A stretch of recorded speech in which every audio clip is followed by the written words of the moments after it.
one of my biggest learnings is appreciating social entrepreneurship as a global phenomenon and field of study. No? And I think that's where I start my presentation. So social entrepreneurship is a global phenomenon, and as such, depending on the country context, different country contexts have yielded different schools of thought and different expressions or types of social enterprise. So, in the US, it was a response to the economic downturn in the 70s and the 80s when there were large cutbacks in US federal funding for nonprofit organizations with development programs.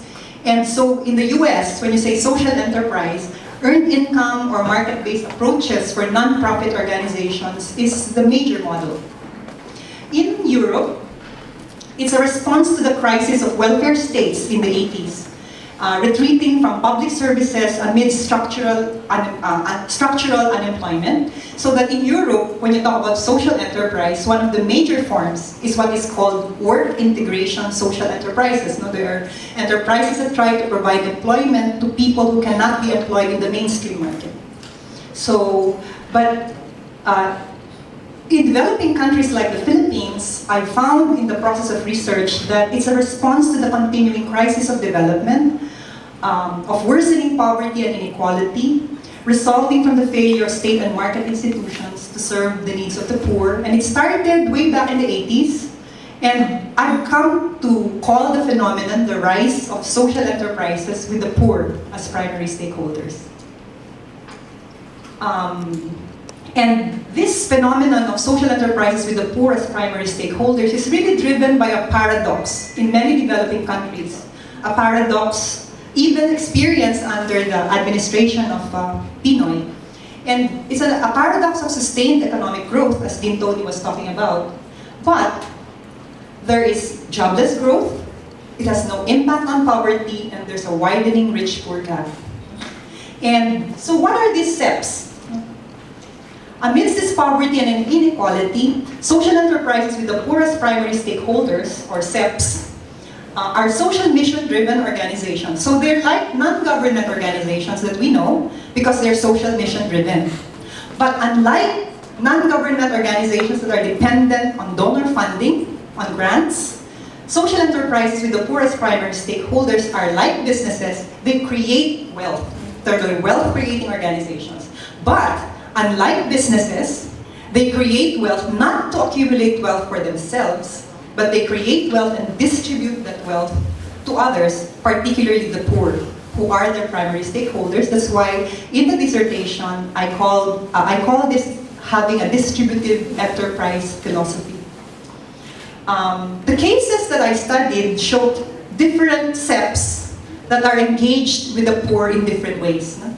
So that I actually studied 6 cases, and one case that I have, one of the cases that I studied is alter trade, where the poor are empowered supplier partners in fair trade and sustainable development. You will be hearing about them later this afternoon.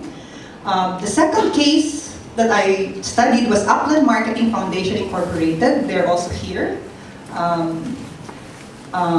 This is a case of the poor as supplier partners in value chain management. A third case is the National Federation of Cooperatives of Persons with Disability, where the poor are empowered worker owners of social enterprises. The National Federation is also here. They'll be speaking to you later. And then we have Tahanang Walang Hagdanan, where the poor are worker partners in social enterprise management. Last but not the least, there's also Cordova Multipurpose Cooperative and Lamak Multipurpose Cooperative. Are they here now? Yeah. And there are the poor as client partners towards social inclusion. So these are 6 cases showing 6 different stories on or models for social enterprises engaging the poor as primary stakeholders. And in the process of analyzing what is common, no? I actually found that there are 2 types of roles that are played by the poor in these social enterprise models. And there are also 2 types of services that are provided by the social enterprises to the poor that they serve. And what are transactional roles and services? Transactional services are market-driven services. They're services that are there to provide the poor to become better workers, better suppliers, better clients. And in terms of roles, transactional roles are those that are performed by the poor involving an exchange of goods and or services for money. No? So as workers, as suppliers, as customers, no? That's a transactional role.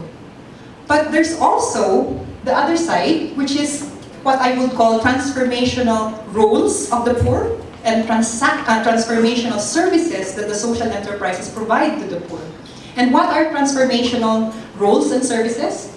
The transformational services are primary stakeholder driven, meaning to say they're not driven by the markets that the social enterprises serve, but they're driven by the needs of the primary stakeholders who are the poor to actually be provided capacity development services so they can be assisted to get out of poverty.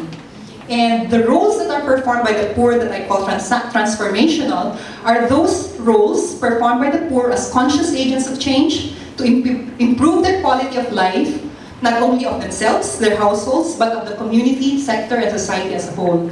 And I found in the process of research that it's the combination of these roles that make or unmake the models, no, of social enterprises in engaging the poor as primary stakeholders.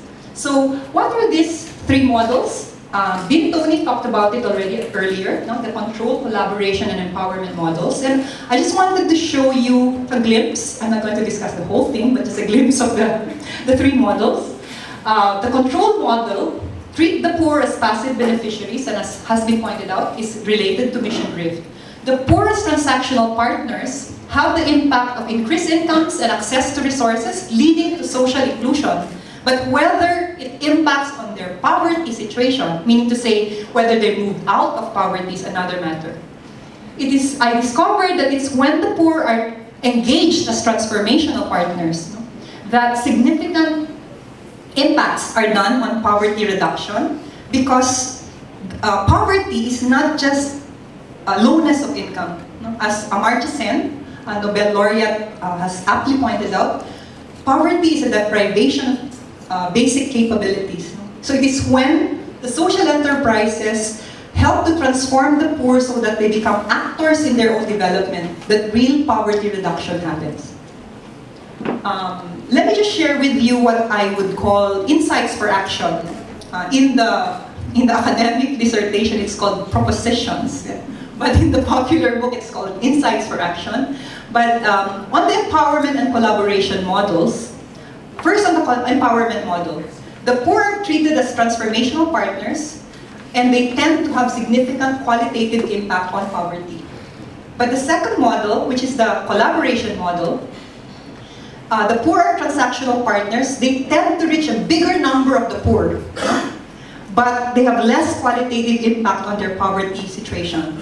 And in the transactional or collaboration model, they are best when the poor are participating as partners in social enterprise management or value chain management. So it's not just treating them as workers or suppliers or clients. Let me just share with you also the three success factors of social enterprise that tries to shift to an empowerment model. Because right now, there are some social enterprises that intend to be, to pursue the empowerment model, but they end up just doing the transactional model. And I found that the three most important elements are when the managers and programs of the social enterprise are consciously oriented towards the poor as transformational partners. That there's a conscious orientation that they are transforming the lives and capabilities of the poor and not just treating them as workers, as suppliers, and as clients. The second factor is dedicated structures and systems to deliver transformational services. What do I mean by this? In the case of Alter Trade, for example, there was Alter Trade Corporation that was providing the transactional services of marketing, of product development. Yeah.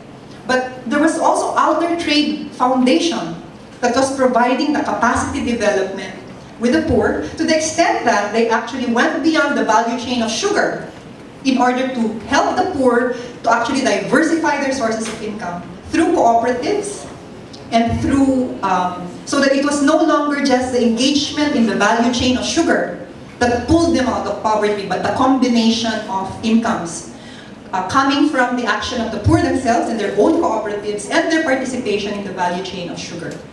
So the third element is the dedicated structures and systems as venues for the performance of transformational roles. The example that I would like to give, because later you would be hearing from them, is the Negros Organic Fair Trade Association. The Negros Organic Fair Trade Association is a federation of the supplier communities of outer trade, which was organized so that they were not just organized as cooperatives and as associations in separate villages, but they were federated into the Negros Organic Fair Trade Association, which became a co-equal partner of outer trade in the process of development. So that's actually, so when I say dedicated structure and system and venues, as venues for the performance of transformational roles, there's a separate organization where the poor learn the art of self-governance.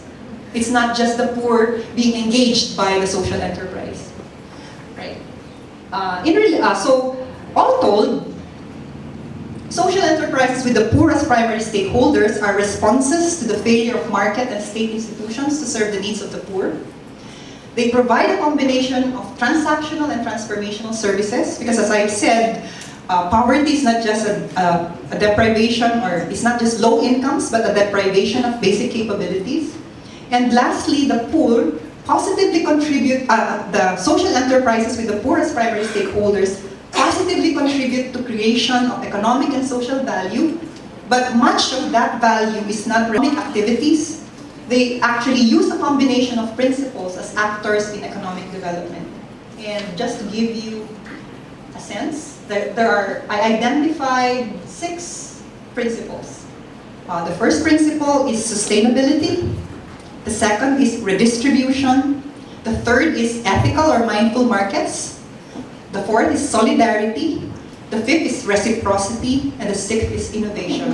And it is this combination of principles that they actually use in the process of becoming engaged as actors in the market and in the economy.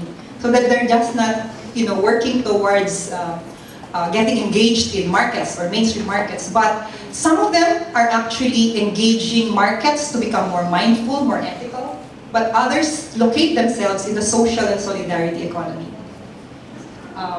As a conclusion, when I wrote this popular version of the book, I wanted it to become relevant to a bigger number of people. And so I actually added 1 chapter that has to do with something that is not in the dissertation. And actually it's a chapter that talks about the advocacy in the Philippines for social enterprises with the poor as primary stakeholders. So that as a concluding remark, I would like to actually ask Congressman Teddy Bagilat, to just stand up. Congressman Teddy Bagilat, our champion for social enterprises with the poor as primary stakeholders in Congress, and the leaders and members of the present coalition. Could you all please stand up? Tony and Jay, they're co-conveners of the Poverty Reduction for Social Entrepreneurship Coalition. We have FSSI, PRM, Pilsen, Inafi, Accent, no? What I'm just wanting to leave behind as a message is that we're wanting to invite everyone to join the present coalition, the Poverty Reduction for Social Entrepreneurship Coalition, in co-creating a future where social enterprises are a significant sector in a Philippine economy where poverty would have become history. Thank you very much.